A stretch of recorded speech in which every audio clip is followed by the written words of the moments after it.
ভাই তোর আঙুলে কিছু না আর চাটিস না ভাই। রাধে রাধে বন্ধুরা, আবার চলে এলাম সুন্দর একটি মিনি ব্লগ নিয়ে। আজ খুব সকাল সকাল ঘুম থেকে উঠে গেছি, কারণ আজ আমার অনেক কাজ আছে। তো ফার্স্টেই বাজারে চলে গেছিলাম পাসপোর্ট সাইজের ছবি তুল, আর তারপর বাড়ি এসেই আবার সঙ্গে সঙ্গে চলে গেলাম দাদুর সঙ্গে আর আমার একটা ভাইকে নিয়ে রাধানগর। তো ওখানে আমাদের একটা তিলসুল অর্ডার করা ছিল, কারণ আমাদের যে মন্দিরটা হচ্ছে পাড়া, যাবার পথেই খুব বৃষ্টি নামিয়ে দিল।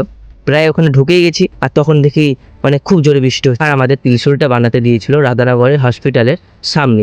তো দাদু ওখানে টোটোটা দাঁড় করিয়ে হসপিটালে ঢুকেছিল, আর আমরা দুজন গাড়িতে বসে বসে ভেট করছিলাম তিলসুলটা। আর হ্যাঁ, তিলসুলটা কিন্তু আমাদের খুব একটা পছন্দ হয়নি, কারণ প্রাইসটা অনেকটাই নিয়ে নিয়েছে, 400 টাকা নিয়েছে, আর ছোট্ট একটা তিলসুল দিয়েছে। আর তারপর খুবই বৃষ্টি হচ্ছিল, আমি তাই সাইডে চলে এসেছিলাম, আর ভাইও তারপরে আমার পরে চলে এসেছিল।